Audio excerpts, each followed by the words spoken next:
Então, boa noite a todos. Esse é o nosso encontro do dia 30 de abril e eu gostaria então de passar a palavra para o Humberto. Muito bem, saudações a todos, né? Muito bom. E retomando o nosso estudo do porquê da vida, a imagem aqui não vai me permitir muito bem mostrar, né? Mas nós vamos começar pelo capítulo 2 e vamos até o 7. Talvez seja possível terminar, mas eu creio que não. De qualquer maneira, se a gente não concluir hoje, a gente pode fazer apontamentos para a conclusão da leitura por parte de vocês mesmos. O fundamental no nosso grupo, tem gente sempre chegando, saindo, né? É a gente observar o caráter filosófico daquele texto que a gente está analisando. Então, em que medida esse texto ele se permite uma leitura filosófica, ou nos permite fazer uma leitura filosófica, ou ele dá condições para a gente levantar uma outra discussão filosófica com base nele. Claro, quando a gente fala, por exemplo, de literatura espírita, que é a literatura que a gente está analisando aqui no caso, pelo menos prioritariamente a gente analisa obras espíritas, a gente tem também outras dimensões no texto. É um texto de Leon Denis, por exemplo, que é mais literário, em alguns momentos, texto meio que de louvor, ou tem uma vivência mística ali dele, de contato com a natureza, de contemplação da natureza, da vida, ou que tem arroubos poéticos também, né? Aqueles momentos assim mais líricos, mais poéticos, que não servem exatamente para a reflexão, e sim para o enaltecimento, ou para instigar, para produzir um sentimento no leitor. Esses trechos, embora preciosos, e embora eles sejam do nosso interesse pessoal, eles não são do interesse desse grupo. Então, é preciso a gente observar isso, porque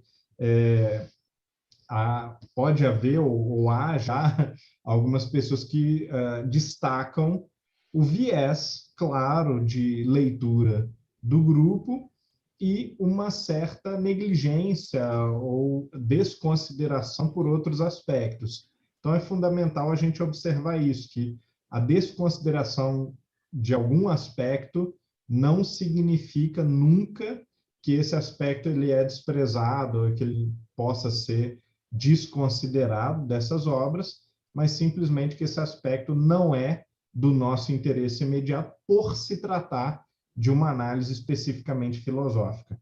Então, O Porquê da Vida é um texto que é, ao mesmo tempo, muito filosófico e muito poético. É um daqueles textos que as pessoas gostam de recortar passagens, sentenças, e fazer propaganda, né, para as palestras, para os próprios livros, para os próprios eventos relacionados a Leon Denis, por conta da sua beleza intrínseca, da sua nobreza poético-literária. Então, a gente precisa fazer quase que um esforço particular para isolarmos essa dimensão poética, assim como no Grande Enigma, por exemplo, você precisa também fazer um esforço adicional para tirar de dentro da obra o fio lógico, os argumentos que estão ali dispersos pela obra, porque, no essencial, a obra ela não é uma obra argumentativa, ela não é uma obra de análise ou disposição de conceitos, de argumentos, não é uma obra para desenvolver conhecimentos sobre as coisas, e sim uma obra de quase que estímulo moral, existencial, sentimental à adoração de Deus. Então, nela se potencializa muito aquilo que na obra de Kardec a gente vê sobre o título de Lei de Adoração, mas esse movimento ele seria muito difícil de enquadrar num grupo de estudo filosófico sobre Leon Denis. A não ser que a gente fizesse como tantos outros fazem, né? Que é comum, mas é questionável, que é aplicar o título de filosofia a quase tudo, né? Então, quer dizer, quase qualquer coisa que seja profunda ou que suscite algum tipo de reflexão ou que exija meditação para ser digerida, quase praticamente qualquer frase ou texto dessa natureza que contém essas características vai ser popularmente chamado de texto filosófico ou de discurso filosófico. Esse sentido extremamente lato, extremamente flexível do termo, ele não nos beneficia, porque qualquer palavra, quando ela se dilui ao extremo, ela perde significação ao invés de ganhar. Então, a gente acha que está dando um upgrade, né? Turbinando a palavra filosofia, quando a gente usa ela para qualquer coisa, quando, na verdade, nós estamos depreciando-a. É a mesma coisa com a arte, por exemplo. Quando você diz, e alguns autodenominados artistas dizem isso, as agências fomentam, as universidades fomentam, quando você diz, por exemplo, qualquer coisa é arte, qualquer coisa que o fulano fizer é arte, você não está alargando o sentido de arte, você está raliando, diluindo e potencialmente destruindo o próprio sentido do que é a arte, né? Que quanto mais restritivo, mais potente, eficaz, transparente e significativo é qualquer conceito. Então, quando você diz, matéria é tudo que existe, pensamento também? Pensamento poderia ser um tipo de emanação, então também é matéria. Esse é um conceito ruim de matéria, porque é muito vago. E quanto mais vagos os conceitos, menos eles significam, menos eles querem dizer, menos eles nos permitem delimitar logicamente, conceitualmente, do que é que nós estamos falando. Então, se o que o meu filho faz pode ser arte, se o que uma pessoa faz quase inconsciente, aleatoriamente, sem nenhum tipo de planejamento ou técnica, é arte, porque ela faz de uma maneira lúdica, alguma coisa assim, então a arte ela não tem mais aquele mínimo critério que me permite não apenas julgar o que é e o que não é, mas também valorizar e discernir o que é arte propriamente falando, o que é arte quase que acidentalmente, né? Quer dizer, ritmos dançantes que acabam por ter um aspecto artístico. E por ter um aspecto artístico, a gente usa genericamente o nome música para esse ritmo dançante, mas que não necessariamente é música e não necessariamente é arte, ou pelo menos não necessariamente é arte propriamente falando. Pode ser arte num sentido colateral. Mas quando a gente não tem mais conceito, a gente não pode mais dizer sequer o que é, o que não é, o que é bom, o que é ruim, e isso é muito mais negativo do que nós podemos imaginar. Né? Então, só mais uma daquelas digressões, né? Eu tenho me observado muito ultimamente, eu percebo que eu tenho esse, não sei se é um vício, mas uma propensão a fazer essas digressões. Eu torço para que elas sejam contributos e não apenas uma dispersão temática, né? Mas então, buscando o que há de filosófico no texto, o porquê da vida, a gente poderia dizer duas coisas. O que tem de claramente filosófico nesse texto é o seu direcionamento existencial, isso é, ele quer fomentar sentido para a vida, orientação para a vida, e é claro, aqui de novo cabe essa digressão muito genérica que nós fizemos sobre a vagueza ou o rigor do conceito.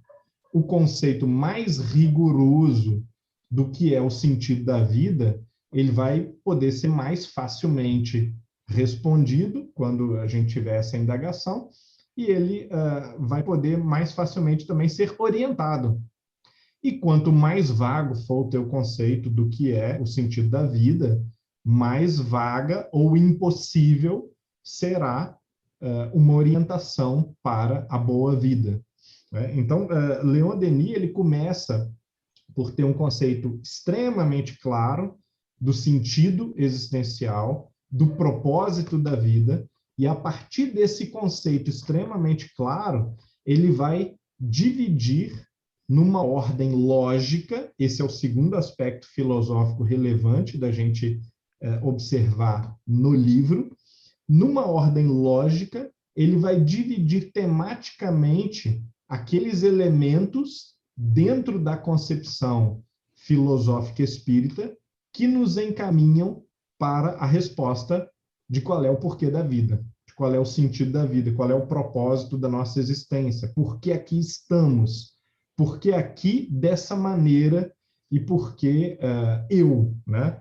Eu me lembro que o meu pai era um sujeito não muito filosófico, né? Não era um engenheiro, assim, era um sujeito que não tinha, em geral, muito interesse por filosofia, mas de vez em quando ele tinha assim os seus arroubos meditativos, reflexivos, e ele, quando olhava para o céu estrelado, assim, ele falava, bom, na infinitude da existência, assim, tudo que Deus fez, inconcebíveis coisas, por algum motivo ele escolheu fazer a mim, a você, cada pessoa da maneira que é, com a sua unicidade, com a sua especificidade, com a sua individualidade. Então, essa é, na opinião do meu pai, né? Essa é a pergunta fundamental que o ser humano deve se fazer. Por que eu? Não apenas por que estamos aqui num sentido genérico, né? Porque a humanidade está aqui, mas por que eu? Porque Deus, quando concebeu, sei lá quantas almas, possivelmente número infinito, incalculável, inconcebível de almas, de espíritos, ele concebeu uma com as tuas características absolutamente únicas, intransferíveis, inimitáveis e que jamais se repetirão em qualquer outro espírito. E será que seria possível Deus não ter concebido você, ter criado o universo inteiro, excluindo apenas esse pequeno elemento, aparentemente irrelevante de um ponto de vista assim quantitativo, né? Mas certamente bastante relevante para a tua própria existência. Então, o drama dos existencialistas é um pouco esse. É como que dentro dessa genericidade, ou dessa generalidade da estrutura do mundo, da estrutura cósmica, aquilo que é único, que é inigualável, se coloca. E de que maneira se coloca e quais são as consequências desse se colocar de cada um de nós no mundo. Então, esse é o tema do capítulo 2, o problema da existência. No problema da existência, após já termos visto o balizamento geral da questão do livre-arbítrio, que é uma questão fundamental, definidora da possibilidade ou não de preenchimento do sentido da vida, de sentido existencial, que se não há liberdade efetiva, se a liberdade é uma ilusão, se o livre-arbítrio ele escolhe entre maçã ou banana, mas ele não escolhe como vai viver a vida, ele não escolhe moralmente, ele não escolhe as questões capitais, ele não escolhe o sentido e a orientação, o direcionamento da minha vida, da tua vida. Então, esse livre-arbítrio ele é insuficiente para nos permitir continuar fazendo uma investigação filosófica de qual é o porquê da vida. Ou esse porquê da vida, esse sentido da vida, ele existe até, mas ele não é preenchido por nós, ele não é preenchido pela tua escolha, ele acontece, ele vai se desdobrando no tempo de maneira fatal, de maneira que escapa ao nosso controle, que escapa às nossas mãos. Bom, esse sentido da vida ele teria muito pouca importância, ele seria, para começar, um sentido que não cabe nas nossas responsabilidades, não cabe dentro do nosso poder de ação, de construção, de eleição do tipo de vida que nós queremos ter, e no final das contas seria mais uma das ocorrências do mundo que ocorre de maneira contingente fora de nós e não algo que tem a ver com a nossa história pessoal, enquanto pessoa, enquanto destino, enquanto algo que se faz a partir de dentro, a partir da subjetividade. Então, depois desse primeiro capítulo de balizamento, nós colocamos em segundo lugar, não em primeiro lugar, em segundo lugar, o problema da existência. Qual é o problema da existência? Se a morte traga tudo, não tem porquê da vida.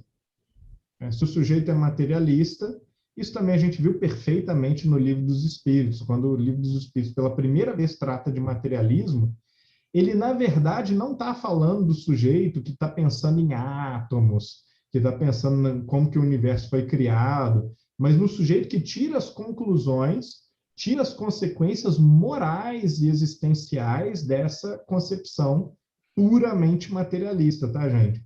Há concepções e concepções. Hoje em dia é uma fauna, assim, é um zoológico completo de teorias. Mas sujeito que é puramente materialista, que é um materialista restritivo, redutivo, ele teria que tirar a seguinte conclusão moral existencial: eu não posso ter livre-arbítrio, por exemplo.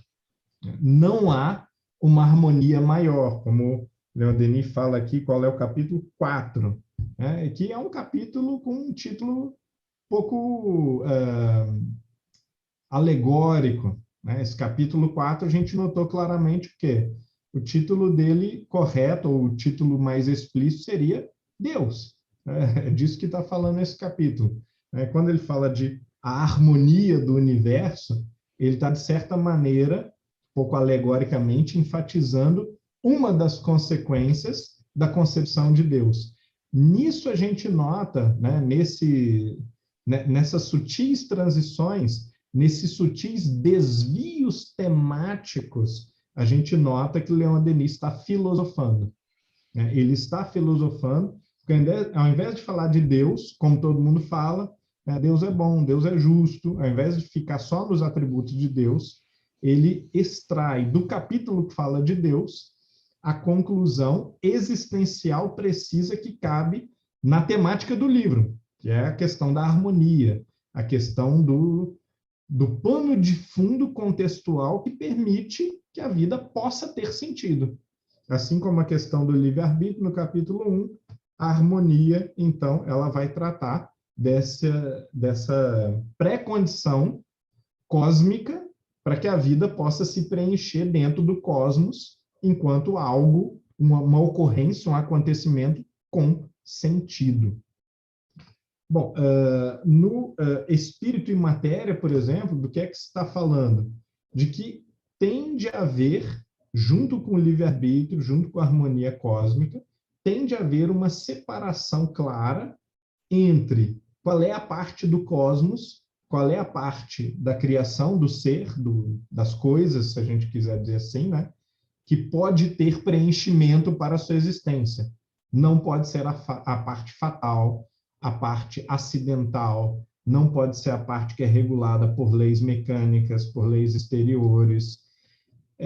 Claro, na concepção espírita, a bem da verdade, a matéria não é tão matéria assim, não segue essas regras que uma concepção materialista atribuiria ao cosmos, à natureza inanimada ou à matéria. Mas, mesmo assim, a gente pode dizer que, de uma maneira genérica, na comparação com o espírito, a matéria é morta, a matéria é determinada, a matéria ela está inserida numa ordem contingente. Pensemos assim numa mesa de sinuca ou numa mesa de bilhar, né?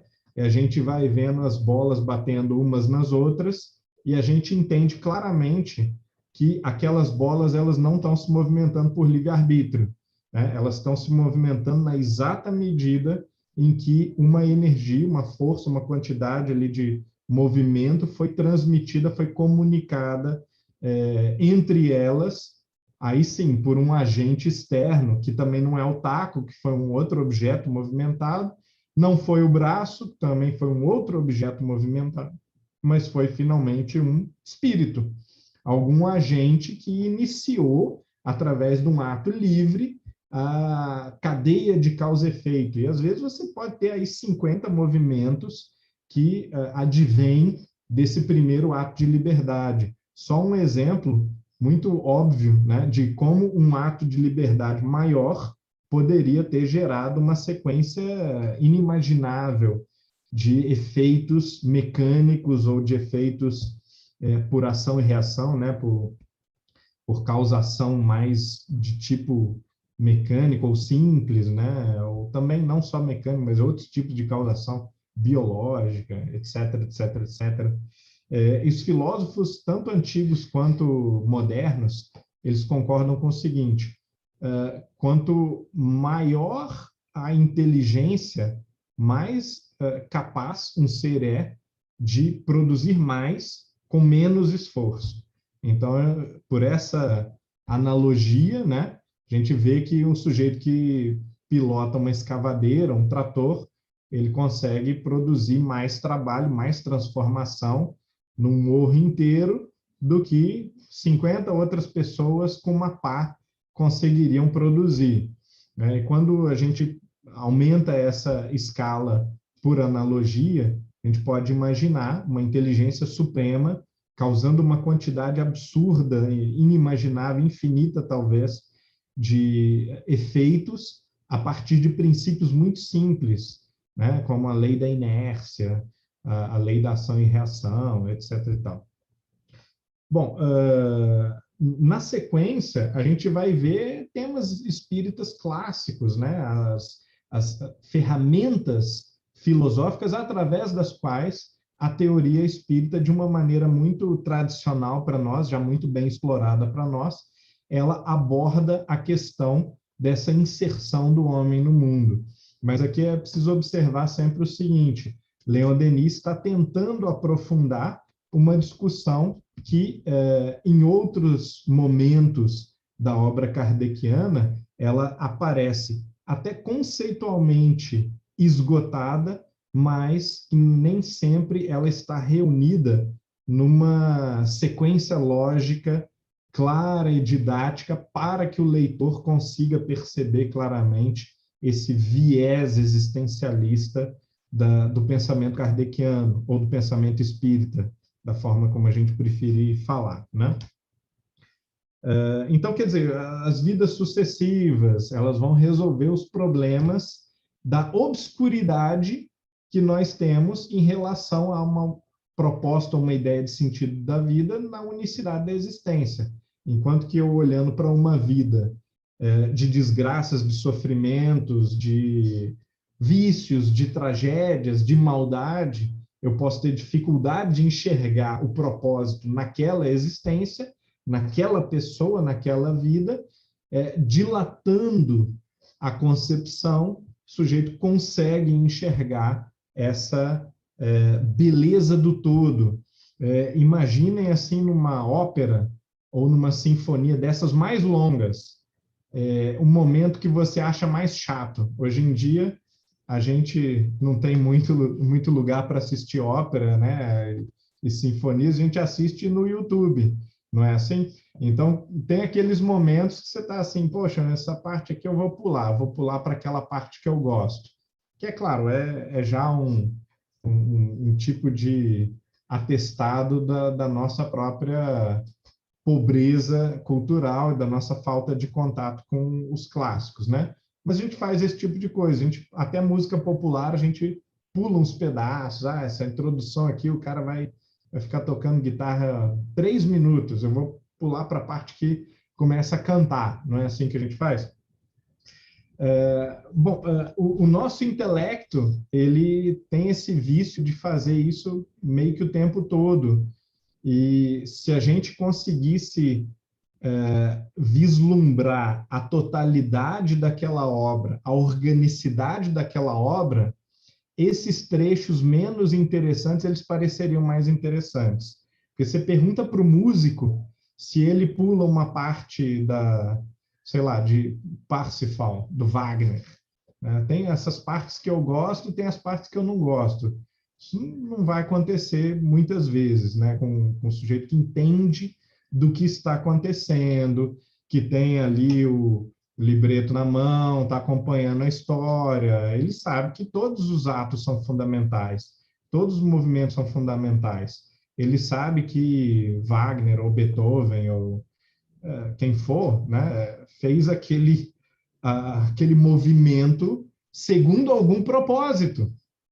E aí, quando você analisa uma vida, ou quando você analisa um capítulo da história de um país, da história da humanidade, que você diz assim, poxa, mas isso não faz sentido. Por que Deus permitiu que isso acontecesse? Né? O Leon Denis vai nos dizer basicamente o seguinte, olha, você está olhando uma parte que você considera um pouco desagradável, né, de um todo orgânico, mas você só pode apreciar perfeitamente o todo se você entende a integridade, a integração entre todas essas partes. Então, quanto mais você ficar pulando partes de uma música, ou quanto mais você olhar para pessoas, coisas, histórias, e disser, essa parte aqui eu queria editar, eu queria cortar, eu queria alterar. Bom, menos você vai entender a grandiosidade desse todo. Você vai até apreciar o glamour, o show de fogos de artifício das partes, digamos assim, mais enaltecidas, né? O solo, ou então o clímax do filme, mas você, no fundo, não apreciou o filme, nem a música, nem a história, o romance, seja lá o que for. Eu estou usando propositalmente metáforas artísticas, porque eu acho que o pensamento de Denis ajuda a gente a usar essas metáforas artísticas, né? Ele é um poeta o tempo todo, e eu acho que ele gostaria de que a filosofia dele fosse entendida conforme essas metáforas, né? E através das vidas sucessivas, claro, se revela o objetivo supremo de todas as coisas. Qual é que é o objetivo supremo? Aqui nesse capítulo também, de novo, parece que o título é meio alegórico.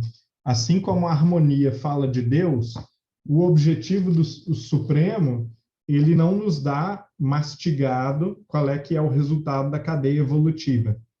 Onde é que você chega? Ele trabalha de uma forma muito negativa, como um teólogo daqueles que, ao invés de falar o que é Deus, ele diz o seguinte, olha, Deus não é nada que seja ausente de liberdade, Deus não é nada que seja morto, tem que ser algo vivo, não é matéria, não é coisa, é espírito, não é imperfeito e, portanto, não precisa mudar, porque só muda o que é imperfeito. O que é perfeito já contém em si, realizado e pleno, todas as características. Vai mudar para quê? Como que vai alterar? Só se fosse piorar. Então, o que é perfeito só pode piorar, não pode melhorar, consequentemente, não pode mudar. É imutável, é eterno.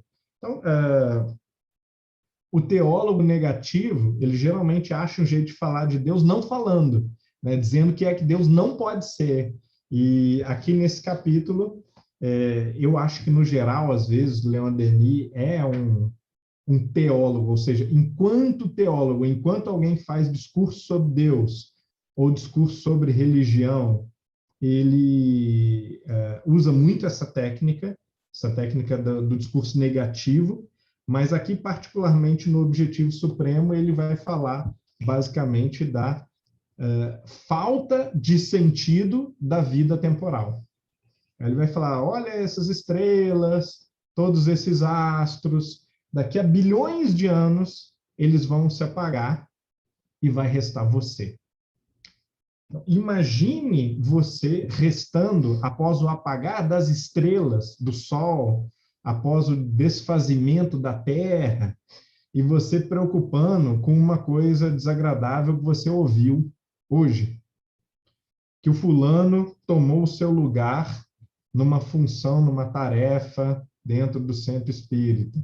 Ou então que eu escrevi um artigo super legal, mas ninguém comentou, ninguém falou nada. Ou então, esse trabalho aqui que eu estou fazendo, ninguém está reparando, ninguém está aplaudindo, ninguém está me elogiando. Imagine você, daqui a 1 bilhão de anos, ou daqui a 5 bilhões de anos, ainda existindo enquanto um intelecto que passou literalmente por tudo e viveu literalmente tudo, preocupando com essas ninharias com as quais a gente se preocupa, porque, ao final das contas, nós não somos espíritas. Nós não somos nem espiritualistas. Nós não somos cristãos. O que nós somos é materialistas. Nós estamos, pela primeira vez, talvez, alguns pela segunda vez, pela terceira vez, tomando contato com uma perspectiva alienígena, uma perspectiva que não é natural para a maioria de nós, para as nossas consciências sensoriais, imediatistas, monetaristas, né? Porque a gente calcula a nossa vida em termos de nascimento e morte. A gente calcula os nossos atos, os nossos pensamentos, os nossos sentimentos em termos das glórias mundanas, do aplauso que recebeu, que deixou de receber, do dinheiro que recebeu, que deixou de receber, do crédito, da respeitabilidade, da honra, seja lá do que for, do cargo que ocupa, que deixa de ocupar, né, do inserção ou não inserção num grupo de pessoas. E às vezes não é nem um grupo glorioso, às vezes é um grupo de 10 pessoas, e você lá todo mordido, todo ressentido, porque aquelas 10 pessoas não te valorizaram o quanto você achou que valia e tal. Então, quando a pessoa diz assim, a filosofia é uma coisa muito abstrata, a gente tinha que pensar sobre coisas mais práticas, ou preocupar com coisas mais práticas. Embora seja abstrato no sentido e no termo das exigências, o impacto dessa mudança de mentalidade é extremamente concreto, é absolutamente primário, porque você não vai se desesperar diante da morte dos entes queridos. Você vai sofrer, tudo bem, isso é uma coisa, mas você não vai se desesperar, isso não vai tirar o sentido da sua existência. Você não vai se desesperar porque você perdeu o emprego, ou porque as coisas estão mal fisicamente ou socialmente, ou porque o país não tem a política que você desejaria. Isso não é motivo de enlouquecimento. É, no máximo, motivo assim, de um desgosto, né? De fazer uma crítica, de sugerir alguma coisa diferente. Mas se a sua situação familiar, profissional, ou então se a política global ou da sua região não vai conforme você desejava, a gente não pode perder o equilíbrio por conta dessas coisas, que são coisas absurdamente transitórias. E são resultados do que as pessoas são. As pessoas são assim. Elas cometem erros na esfera privada, dentro de casa, dentro do quarto, e cometem erros em grandes empresas, e cometem erros na política ou na organização de universidades, de ONGs, então, de centro espírita, né, de federativa espírita. E por conta da nossa mentalidade transitória, há pessoas que perdem a fé na harmonia universal, eterna, do ser perfeitíssimo, porque o dirigente da federativa, do Estado, não sei o que lá, e a pessoa do meu centro espírita são muito decepcionantes. Olha só o nível do rebaixamento filosófico. E na medida em que há esse rebaixamento filosófico, há um rebaixamento também, claro, da tua vivência existencial, da tua maneira de organizar e de direcionar a vida. Não pode se limitar a essas ninharias, a essas mesquinharias. Não que elas não afetem a nossa vida, não que não sejam importantes. Um exemplo típico, eu vim pensando nesse exemplo a semana toda. Li o livro, reli, e vim pensando nesse seguinte exemplo, do estado trágico da nossa juventude de hoje, porque quando a gente olhava para os nossos avós, pega uma fotografia, né, dos teus avós, dos seus pais, né, quem for mais velho, você vai ver uma pessoa lá de 18, 19 anos, de chapéu, de gravata, com uma esposa também com um vestido muito bem alinhado, com uma criança no colo, essas pessoas tinham emprego, tinham filho, estavam morando sozinhas. Hoje, você vê um sujeito de 28 anos, ele está quase que fatalmente morando com os pais, e o que é pior, né? Porque isso é só o começo, a ponta do iceberg. Os pais ou os avós, eles se referem àquela pessoa adulta, né, há 10 anos, que não trabalha, né, como o menino acordou hoje meio-dia, porque chegou da festa, né, vou fazer um Nescauzinho para ele e tal. E o que é isso, se não uma perversão, né, até da ordem natural? Mas não é um caso particular, é a situação de dezenas de milhões de pessoas e de famílias. E nós deixamos as coisas chegarem a esse ponto porque nós nos permitimos perder direcionamento da nossa existência. E essa falta de direcionamento, a gente, algumas sociologias, algumas teorias da geografia política ou da ciência política, vão colocar em questões puramente materiais. As tecnologias mudaram, hoje você só pode começar a vida depois que terminou o mestrado, e você primeiro tem que isso e aquilo. Mas, no final das contas, o impacto sobre a vida humana entre uma geração em que a pessoa era adulto pleno, com 18 anos, e uma geração em que o sujeito com 30 ainda não é adulto, e a gente não sabe se vai ser, se algum dia será um adulto, esse impacto ele é incomensurável sobre a nossa saúde mental, sobre a estrutura da sociedade, sobre a capacidade das pessoas de trabalhar, de efetivamente se engajar com alguma coisa. Então, um exemplo típico, né? Quantas pessoas aqui no grupo têm menos de 30 anos? Quantos será que são? Será que são 5%? Será que chega a 5%? Né? Porque o jovem de hoje está muito ocupado, né? Ele tem tempo para maratonar série, para jogar videogame, acumular conquistas, todos os tipos, né, nesses campos, mas ir a 1000 rodízios de pizza, mas não tem tempo para assistir um debate sobre filosofia espírita, né? E isso acontece em parte porque não é porque o nosso discurso está discrepante ou porque o palestrante não sabe a linguagem do jovem, né? Pelo contrário, né? Gastei mais tempo com o movimento jovem do que com qualquer outra parte do movimento espírita. Simplesmente as pessoas não acham que é relevante para a vida delas mais algo que diga respeito à sua vida espiritual. Elas estão vivendo outro tipo de vida, elas estão preocupadas com outras coisas. Mas se isso cair na mão de algum desses jovens, a mensagem que eu teria para o jovem é o seguinte: se você tem 28 anos e o seu plano de vida é a independência, então você está muito preguiçoso, amigo ou amiga. Porque independência deve ser o nosso plano de vida quando a gente tem 17, 18. Quando a gente tem 28, o plano de vida não é mais a independência.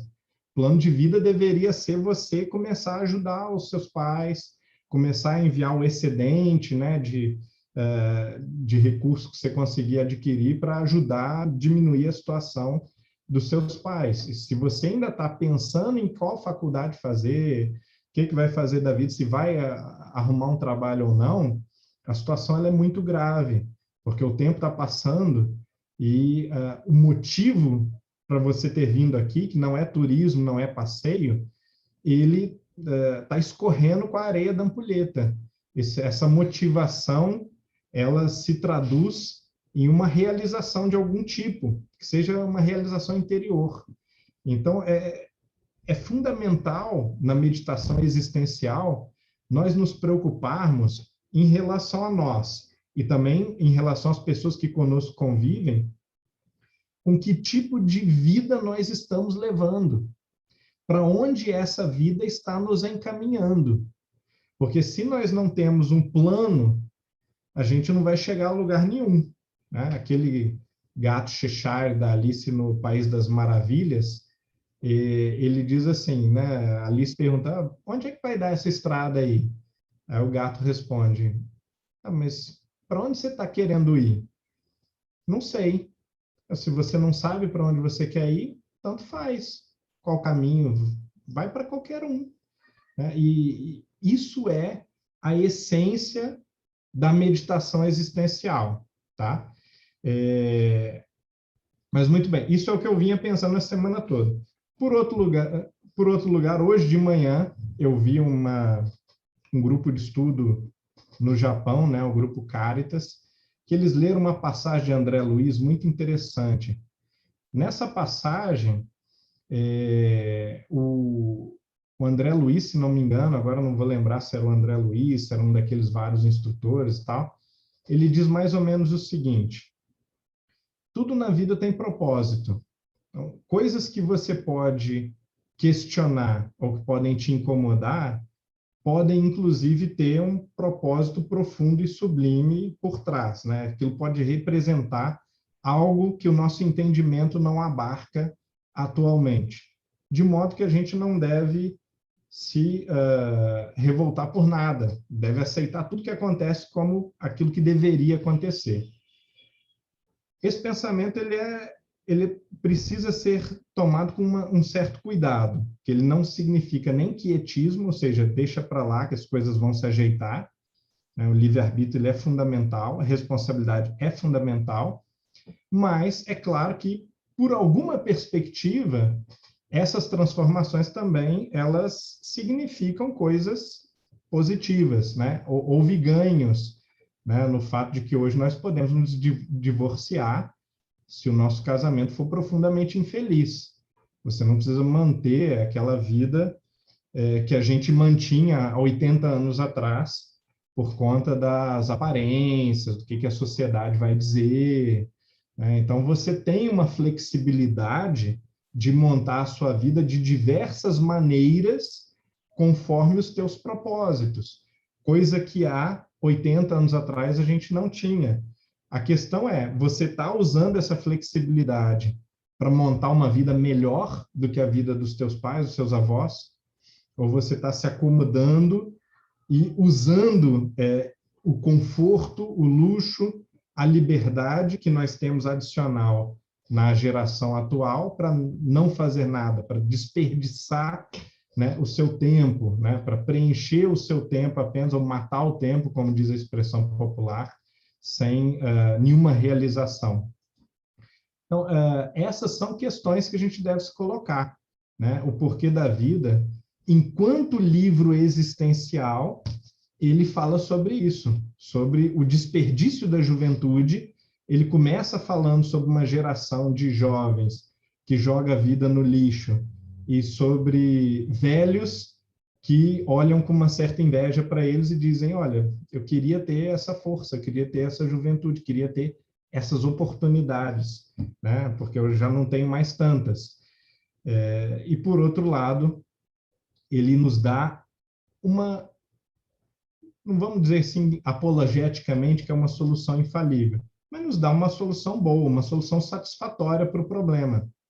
Perspectiva espiritualista, né? Você não está aqui a passeio, você é um ser imortal, você está aqui por alguma razão, é seu dever descobrir, pesquisar qual é essa razão. É uma razão, claro, que parte da tua própria liberdade, então ela não é imposta, ela é algo que vem de você, provavelmente corresponde a desejos e inclinações, sonhos e aspirações tuas, e é melhor para você, para o seu próprio bem, faça todo o esforço possível para se encaminhar para essa realização, para aquilo que parece ser o direcionamento correto da tua vida. Vou ficar por aqui, porque eu já, para variar, estourei um pouquinho o tempo, tá? Me perdoe. Gratidão, Humberto. Pessoal, então, quem quiser fazer pergunta ou interagir com o grupo, vocês utilizam, por favor, a mãozinha aí do Zoom. Enquanto isso, eu vou ler uma pergunta que saiu aqui no chat. E a pessoa que quiser fazer interação com o grupo, usa a mãozinha do Zoom, por favor. A pergunta vem do Alexandre. Ele diz o seguinte: Fabrício, pergunta para o Humberto. Você mencionou que praticamente tudo é tido por filosofia. Você poderia, por favor, definir filosofia? E sobre a definição correta, podemos dizer que o espiritismo é uma filosofia? É uma filosofia? No túmulo de Kardec está escrito: fundador da filosofia espírita. Grande pergunta, pergunta dificílima de responder. Então, eu vou tentar aqui reagir à pergunta, tá? Não sei se vou dar uma resposta para a pergunta.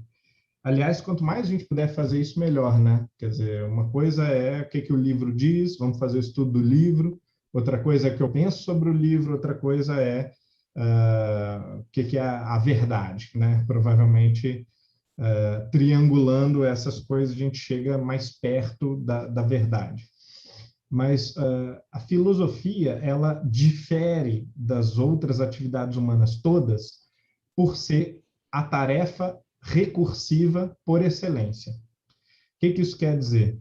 Ao contrário da arte, cujo objetivo é produzir objetos que façam referência, expressem significado, sentimento, ou que expressem a beleza, ao contrário da ciência, cujo objetivo é estudar um campo de fenômenos, ao contrário de ciências técnicas ou de práticas que têm por objetivo entregar algum resultado claro e específico, uma das tarefas fundamentais da filosofia é justamente pensar o que é a sabedoria, o que é a filosofia.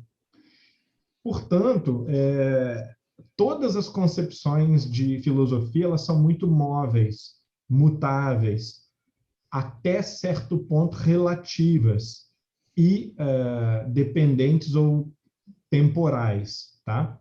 Então, claro, há muitíssimos significados para a filosofia, alguns até meio que contraditórios uns com os outros. Tá? Uma das coisas que os filósofos deveriam fazer é dizer o que é filosofia. Né? Então, eles geralmente gastam aí algumas décadas das suas vidas tentando escrever um ou dois livros para responder a essa questão: o que é filosofia? E, conforme a sua concepção, muda um pouco a resposta. No entanto, claro que, como você tem universidades e dá diploma para as pessoas, esse tipo de coisa, você tem uma prateleira na livraria, você precisa de alguns critérios para dizer o que é, o que não é filosofia, porque senão você não saberia com o que você está lidando. Então, convenciona-se alguns critérios que são critérios suficientes para a gente, mais ou menos, direcionar o que seria um significado aceitável de filosofia. Um significado aceitável de filosofia seria uma investigação dos princípios das coisas. Claro, dos princípios argumentativos a partir dos quais a gente julga as coisas. Então, você tem uma filosofia da ciência, você tem uma filosofia da arte, você tem uma filosofia política, e não necessariamente o filósofo ele é um especialista em ciência, em arte ou em política, no sentido que ele não consegue pintar quadros, nem compor sinfonias, mas ele é um filósofo da arte. O outro não é um político, mas é um filósofo da política, e o outro não é um cientista, mas é um filósofo da ciência. Bom, o que essas pessoas estão fazendo se eles não são nem artistas, nem políticos, nem cientistas? Eles estão pensando o que é ciência, o que é arte e o que é política. Quer dizer, eles estão naquele terreno abstrato, recursivo, que dá sempre o passo atrás e pergunta: ok, vocês estão fazendo política, eu entendo o jogo, eu percebo que tem algumas características, tem algumas coisas estranhas que só aparecem muito raramente, então eu vou tentar balizar conceitualmente o que dentro dessa prática é política em si mesma e o que é estranho, raro, ou que são coisas humanas que aderem à política, mas que não tem a ver com a política. Então, o filósofo ele é esse sujeito que trabalha com o plano puro das ideias, tá? Não muito o plano da prática, mas ideias que querem falar sobre como as coisas são, sobre como a prática se dá, inclusive balizar os campos dos outros, que é uma coisa muito problemática, porque muitas vezes o cientista, o artista e o político, eles viram para os filósofos e dizem, olha, não é isso que a gente faz. Você está dizendo aí que política é isso, que arte é aquilo, não é isso que a gente faz. Política não funciona dessa maneira, funciona de outra maneira. E aí você vai quebrando a cara e vai tentando ajustar a teoria àquilo. Mas essa teoria ela não é inútil no sentido pleno da palavra, porque ela muitas vezes ajuda o político a entender o que ele está fazendo também. Tá? Muitas vezes ajuda o artista ou o cientista a entender o que eles estão fazendo e porque o que eles estão fazendo não é política, não é arte, e sim ciência. Não é ciência, não é ética, e sim a arte. Né? Você colhe algum fruto útil dessa reflexão filosófica, às vezes. Gratidão, Humberto. Cristiano, pode falar, querida. Olá, boa tarde, boa noite. Obrigada, Humberto. Nossa, eu achei você inspiradíssimo hoje. Eu não sei o que aconteceu. Não que você não seja normalmente, né? A gente quer elogiar, acaba parecendo o contrário. Assim, eu fiquei muito tocada. E daí, depois de eu ter pensado isso, você falou essa parte dos jovens, né? E eu tenho vivido isso muito. Eu tenho 3 filhos que estão na adolescência, ainda tenho um monte de sobrinhos, eu tenho bastante influência sobre eles também. E eu estava até pensando aqui sobre isso, né? Que essa imaturidade. E eu queria pensar com você, né? A que você acha que se deve? Eu vejo isso, inclusive, assim, eu moro aqui no Brasil, né? Numa cidade pequena, Jaboticabal, e eu assisto algumas famílias, um bairro muito carente daqui. E eu fiquei, assim, incomodada com esse assistencialismo que a gente faz, né? Mas, assim, mesmo nos jovens pobres, você não vê motivação, eu não enxergo neles motivação para construir coisas, para vir a ser alguma coisa, para realizar alguma coisa. Nos jovens também de classe média, sei lá, parece que eu também não vejo essa motivação para vir a construir, ser autor de algo. Eu tenho a sensação que eles estão todos entorpecidos, isso é uma visão minha, pela imagem, pelas imagens, eu não sei, assim, eu achava que era só o eletrônico, né? Muito tempo de eletrônico, é muito entretenimento, muito fácil, é muita endorfina, dopamina, eu não sei, é um vício mesmo.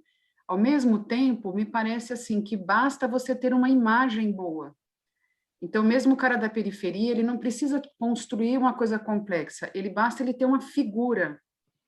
Está muito valorizado essa imagem de você ser cool.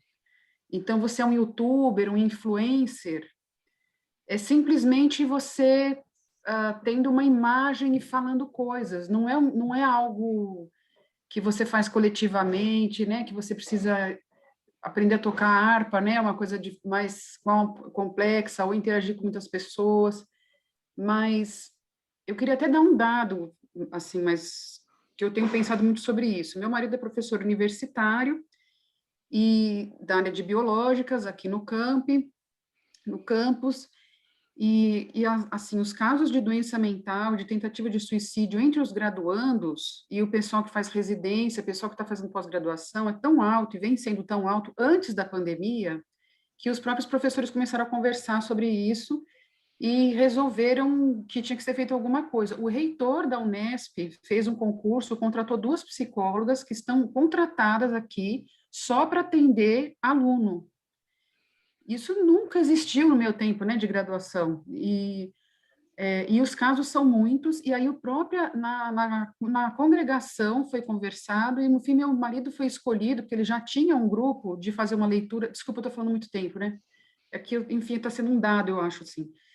E ele contactou psicólogas aqui da cidade, elas têm feito acolhimentos com esses alunos, E, por fim, essas psicólogas voltaram para a congregação para dar uma devolutiva para os professores, e a devolutiva delas foi a seguinte, que os professores estão errados, que os professores precisam se conscientizar que essa nova geração é imatura, que os jovens chegam aqui para começar a universidade, eles não têm a maturidade que a nossa geração tinha, e que não adianta ficar inconformado e ficar exigindo deles o que eles não conseguem dar, que os professores da universidade precisam se adaptar a essa nova realidade de imaturidade. Eu fiquei de queixo caído, e ao mesmo tempo eu tenho um filho que foi agora para o primeiro ano da faculdade em outra cidade. Então, o que você acha, Humberto? Porque eu nunca fui uma mãe mole, eu sou uma mãe, pelo contrário, super brava, sempre mandei eles esfregar o chão, lavar a roupa. É um fenômeno que se observa, né? Em primeiro lugar, é um fenômeno, é o que eu falei, são dezenas de milhões, não são 3, não é o meu, o seu, né? É a geração. E isso não é opinativo, tá, gente? Isso aí quer dizer, complexo de Peter Pan, existem os nomes, as categorias psicológicas, sociológicas para esse fenômeno, sinal de que ele está sendo estudado, está sendo observado há décadas. Não é uma coisa de ontem para hoje, e não é uma coisa no Brasil, ou no lugar X, ou na classe média. Fenômeno generalizado do Japão até os Estados Unidos, da África até a Suécia. Bom, o que a gente pode dizer, então? Se é assim que as coisas são, né? Essa é a realidade atual, a gente precisa entender, estudar e lidar com isso, né? Então, não adianta você ser nostálgico, os bons velhos tempos, antigamente tudo era melhor, do meu jeito era melhor, porque do teu jeito não tinha computador, do teu jeito não tinha internet, do teu jeito não tinha, quer dizer, na verdade não tinha telefone, né? A gente tinha que ir andar para caramba, aí chegava num lugar, aí tinha um telefone lá e não tem ficha, aí você tenta procurar uma padaria perto, algum lugar que tem as fichas e tal. Então, quer dizer, as mudanças estruturais, claro que fazem diferença. Há 150 anos, todo mundo que era da classe alta, por exemplo, pelo menos, e muitos da classe média, tocavam piano. Quase todo mundo. Há 60 anos, quase ninguém. E hoje ninguém. Então, quer dizer, esse é um tipo de atividade que é privilegiado pelo fato de você não ter nada para fazer a mais, né? Então, quer dizer, se você não tem televisão, você não tem nenhuma opção de entretenimento, e por sorte você consegue comprar um piano, é aquilo que você deveria fazer, é aquilo que você vai fazer fatalmente. Então, a gente precisa calibrar bem o que é estrutural e que mudou e pronto, e é assim, e, por outro lado, o que é problema, né? Nem tudo é problema. Então, agilidade, raciocínio, capacidade de multitarefa, essas coisas podem ser conquistas preciosas dessa geração de hoje, 15, 16 anos, até os 25, mais ou menos, e que vão tornar o mundo melhor. Por outro lado, existe classificado também, diagnosticável, o transtorno dos aparelhos eletrônicos, essa promessa constante de recompensa que produz descargas dopamínicas e que vai tornar o sujeito um escravo da rede social, por exemplo, o escravo das curtidas, dos likes e tal, né? Isso é absolutamente claro e objetivo. Então, isso é problema, isso não é a diferença dessa geração, né? Pode ter vantagens, pode ter desvantagens, pode ter diferenças que são inócuas, mas há problemas com os quais a gente tem que lidar, né? O volume de tempo investido em videogame, rede social, ele é um índice muito perigoso, né? Que aponta para a incapacidade do sujeito se administrar psicologicamente, emocionalmente. Isso tem reflexo cerebral, tem reflexo neuroquímico, né? Observável, mensurável. Por outro lado, é claro, choque de geração existe desde que o mundo foi criado, né? desde que a humanidade surgiu. Então, a gente também precisa administrar nós mesmos o que não é mero choque de reação, perdão, uma reação do mero choque de geração. Quer dizer, eu não gosto porque eu não fiz assim. Quando eu namorava, era assim, a gente escrevia uma cartinha e tal. E aí agora eu vejo os meninos assim, poxa, é tudo muito rápido, falou com hoje, já está falando com outro de tarde. E isso não tem muito como você administrar psicologicamente, porque você não sabe lidar, né? Você não tem as ferramentas, você não teve essas vivências que o sujeito hoje com 15 anos tem. Então, a gente, no fundo, a gente não entende o fenômeno, né? Nós vamos entender daqui a 40 anos.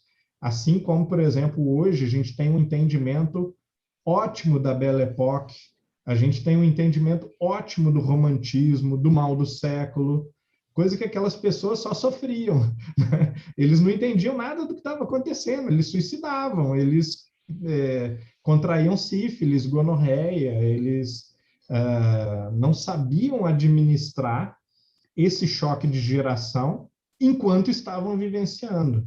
Então, o mais provável é que nós vamos entender o fenômeno claramente daqui a 30, 50 anos, e enquanto isso, o que você faz?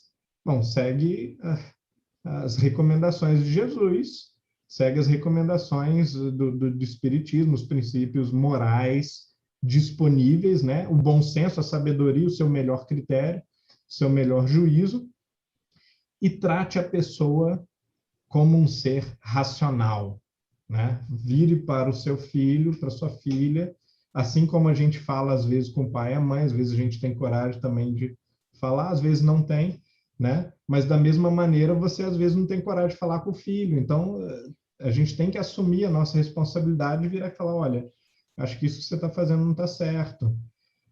Geralmente quem consegue dizer isso para o pai e para a mãe vai conseguir dizer isso para o filho, né? E vice-versa. E quem teve muita dificuldade de dizer ou não ouviu isso dos pais também não vai conseguir dizer isso ou ouvir isso dos filhos, né?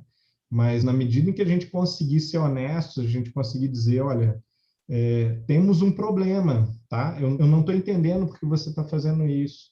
Me explica, né? Ou então, você não está entendendo o que eu estou fazendo, vou te explicar. Não é porque tem que ser do meu jeito, não é porque eu estou mandando, é por causa disso, disso, disso. As consequências são essa e essa, né? Você usando seu livre-arbítrio, você vai colher ou consequências boas ou consequências negativas do seu comportamento. É basicamente isso que a filosofia espírita nos apresenta em termos morais, né? Isso não é mistério. Desde o crime até a relação familiar, é tudo uma questão de você analisar e, no seu melhor juízo, na sua melhor capacidade de compreensão, você calcular quais são as consequências da ação, na medida do possível, tentar revelar os seus incômodos para as pessoas e onde que você não está sabendo administrar ou compreender a ação do outro, né? Eu acho que isso ajuda bastante. Eu teria mais a falar do ponto de vista ético, mas também não dá tempo, né? Eu vi que teve um storm ali no chat, né? Aconteceu muita coisa no chat. Então, nós temos, na verdade, 3 pessoas aguardando para fazer as perguntas, então eu vou sugerir para as pessoas, o Alexandre, a Ana e o André, para escrever para mim a pergunta, eu repasso para o Humberto, e aí ele responde para a gente lá no chat. Combinado, então? Sim, senhor. Então, eu gostaria de convidar a nossa querida Elza. A Elza vai falar sobre um evento que nós temos amanhã, aqui da Federação Espírita, um convite para vocês sobre um evento que a gente está tendo de Leon Denis, e ela também fará para a gente a nossa prece de encerramento. Elza, com você, querida. Obrigada, querido. Olá, queridos amigos. É sempre uma alegria estar aqui com vocês quando é possível, não é? Especialmente eu adoro ouvir o Humberto. Olha, amanhã nós temos, esse ano todo, o Reino Unido resolveu homenagear o Leon Denis, fazê-lo conhecido para uso de língua inglesa, e eu fiz uma descoberta há 2 dias de de um artigo dele numa revista inglesa, numa revista americana, inglesa, há muito tempo. Eu passei para o Charles isso, então é uma novidade. Então, amanhã, todo primeiro sábado de cada mês, a gente faz uma obra de Leon Denis. Como a obra, o Problema do Ser e do Destino, é uma obra bastante completa, então ela vai ser feita em duas partes, em maio e junho. Então, estão todos convidados amanhã, 4h, para o nosso canal BAS Audiovisual. São 4 canais que vão estar distribuindo a palestra do Roberto Watanabe, é o presidente da Federação Espírita do Estado de São Paulo.